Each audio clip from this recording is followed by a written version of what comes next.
Hello, welcome to the Tour of Pleasure, the Enchanted Kingdom of Hermione. I'm Zip Gun, the Lord Chamberlain of the Enchanted Kingdom. We're up here listening to music and surround. The Empress herself is out of the kingdom on a goodwill mission. So the Emperor and I were just sitting here chilling. And I finally got a chance to audition in full at a decent volume without interruption. The third of a series of I Am That Suckers that I've purchased in recent weeks.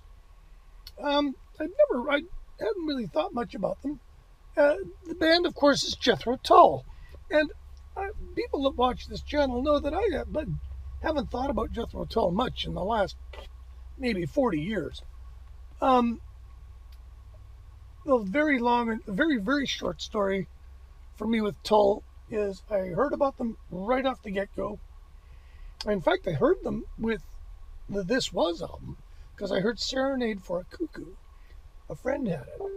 And it was a far ahead of its time album. And so their first bunch of records were really good. And I got into prog rock. I was really into Yes. They were my favorite band. My friend Simon Hopper, who was my neighbor just over the way in junior high, he was really into Jethro Tull. And I appreciated Tull, and he appreciated Yes. But I went through the phases where I bought most of their records. And then after a point, they kind of fell off for me, and it didn't work. They didn't reach me. But this was the last record of theirs that I still think is very worthy. Simply because I was trying to put my finger on it. Because this is the last record of theirs, and I'm going to go listen, because of course, thanks to the miracle of YouTube, I can just go listen to all their records for free, which is great. And I did that with this. In fact, when I bought my box set of Stand Up, which, as if you watch that video, I gave it a total thumbs up, and then I bought the Benefit one. Again, total thumbs up. I haven't bought the Aqualung one for two reasons. One is Aqualung, for me, at the time, was a little bit of a letdown because the band had changed. They had added a keyboard player. I wasn't so sure I loved that idea. And they had changed their bass players. And I really liked their old bass player, Glenn Cornick. He was an interesting bass player. A bit of I don't know if you want to say virtuosic, but he really had a style, a sound. He played those horrible Gibson basses, but he did it. He had his own sound for sure. And he was fired at the end of the tour to support Benefit. And Anderson hired his old buddy Jeffrey Hammond, who I think he had played with before. He was a mate. And he came in on bass. And they also added John Evan on keyboards. He had done some keyboards on Benefit, and I think he had toured on the Benefit tour, but he was a full-on member of the band by this point. And much as I liked Aqualung, and I'm going to go revisit it, but the box set's a lot of money. It's about $70. And so I'm going to see if I can find it for cheap before I buy it. This, however, was cheap. It was $30 Canadian. And the thing I like about this is it continues in the tradition of the previous two. The package I love, fits in there. Fantastic. It's only one CD and one DVD.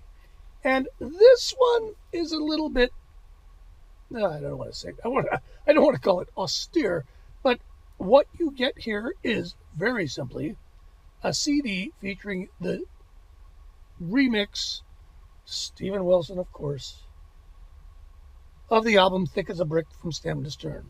That's what you get. That's on the CD. And a good remix it is. On the DVD, you get the album, 5.1 DTS, and Dolby Digital surround sound. I listened to the DTS mix. It is wonderful. It's not gimmicky. There's only one swirl. If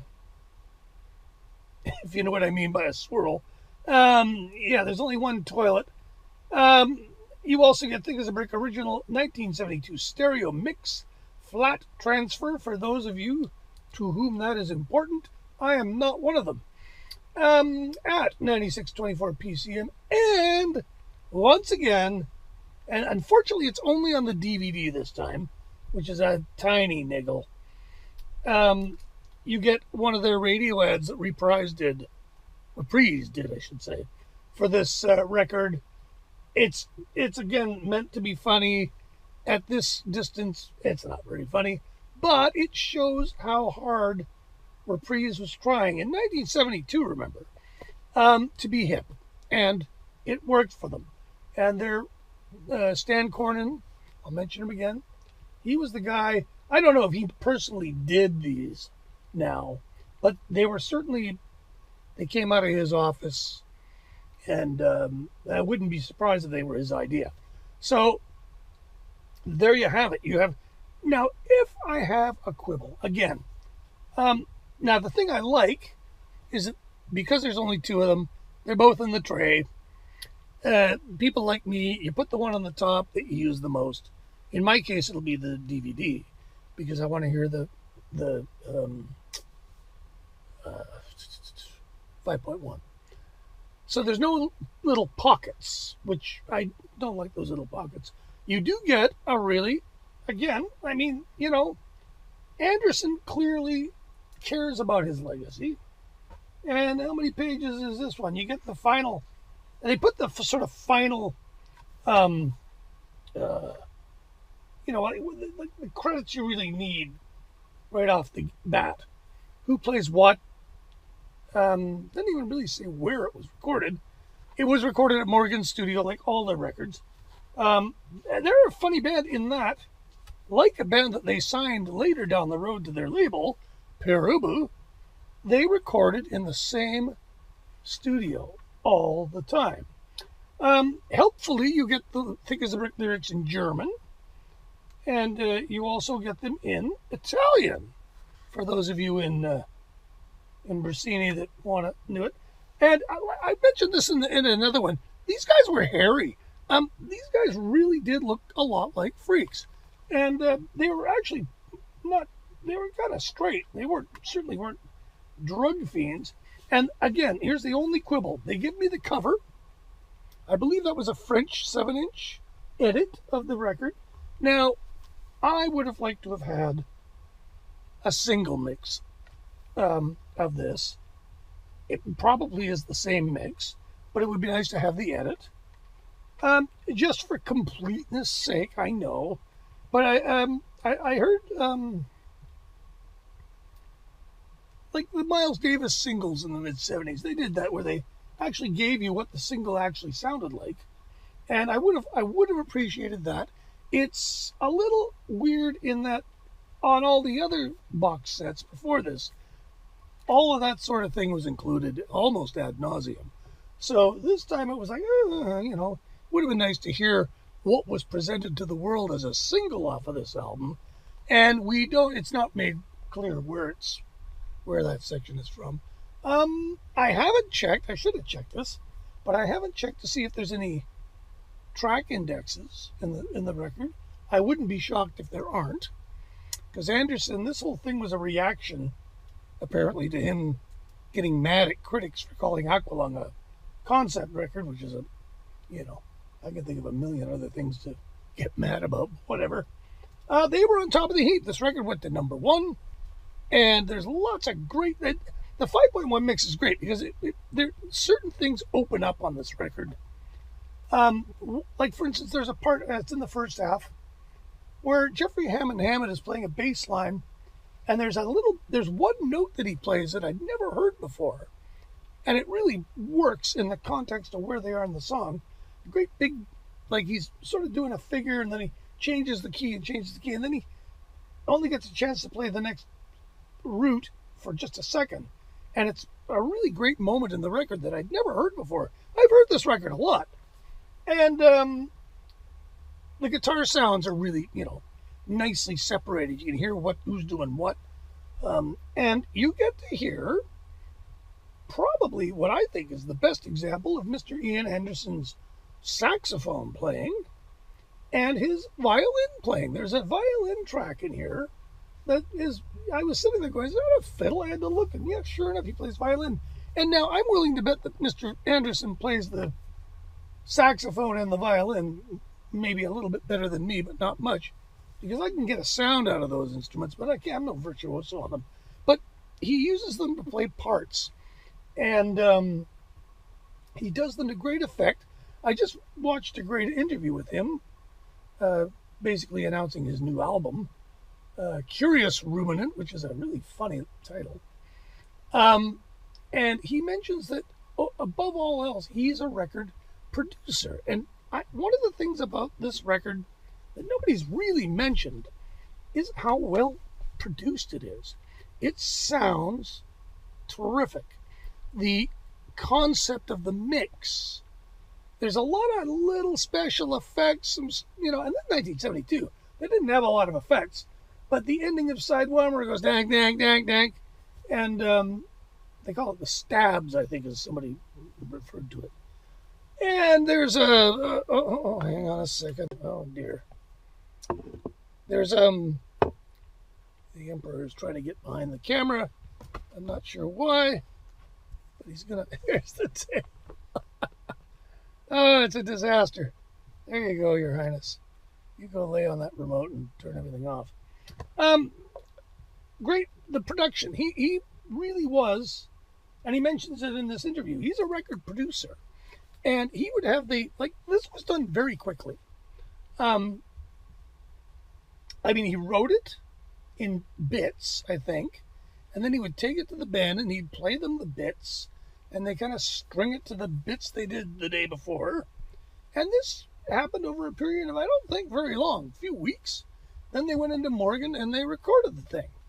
And he claims that the newspaper took longer to do than the record, which is both a testament to the silliness of the newspaper and the efficiency that he worked in the studio. These guys didn't waste time, and that was, I suspect that was a trademark of all the bands on Chrysalis when I think about it, because these guys signed Gentle Giant. Gentle Giant were notorious for cranking out a record in 3 weeks. Bang, always on budget. Perubu, same studio, always on budget. They didn't waste time, they didn't waste money. And, these records, now, they're not perfect.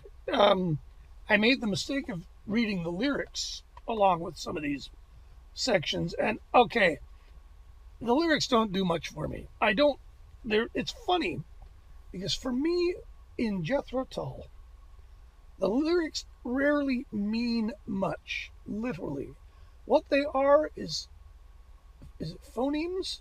They're vocal sounds attached to pitches that add to the creative whole of the music. And it doesn't really even matter what the words mean. And there's times I looked at this and I'm not really sure what these words mean. So, it's, the words are, you could say they're pretentious. They're art rock, they're prog rock. A lot of people don't like his lyrics. They're very English. He's a very English artist. Always lived in England. In his interview, one of his regrets is he never served in the military, which is spoken like a good Englishman. And I think he's an Englishman. He was born in Scotland, but I think he's English. At any rate, can't recommend it highly enough. If you like this record and you have the ability to play it in surround, yeah, you should have this. It's not that expensive. The book goes along with the other books. Now I pretty much have to buy Aqualung just to make the book set complete, because it's a comprehensive history of the band, told mostly from the band's viewpoint, so it won't be hypercritical. But Anderson admits to failings, especially regarding the Glenn Cornick situation. He's honest about it. I take his word for it. Cornick apparently held no grudges. So these are great. These are the final word again on these albums. You need never own a different version of this. So there you have it. And everybody, even young people that hate the idea of this horrible prog rock, should give it a listen once. The thing about it, more than anything, is that when it wants to, it rocks hard. It's a rockin' record. Barrymore Barlow, everybody gets a great moment or two on this.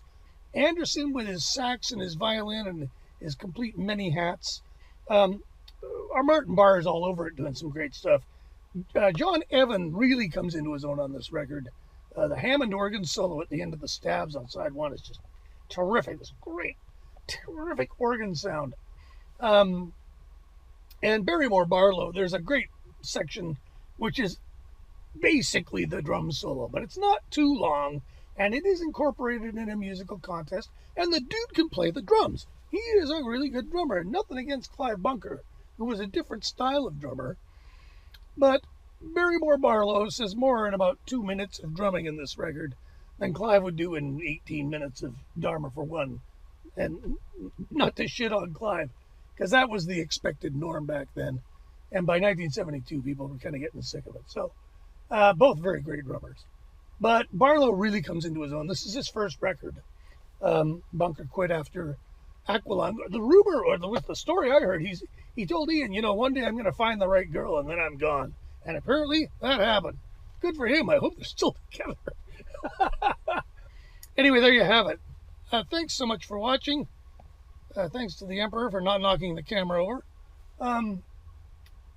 If you haven't already, subscribe and like and put a notification on, because these come out at irregular intervals. I go on blitzes where I just have to talk about all the new stuff I bought. So I'll go for a few weeks with nothing because I got nothing to say. But yeah, we'll keep in touch, and we'll talk about anything that seems worthy of talking about in the world of music, mostly. Take care of each other, and what is it? Keep calm and carry on. Sure. Don't forget to vote if you're Canadian. And don't vote Trump. Thanks for watching. We'll talk to you later.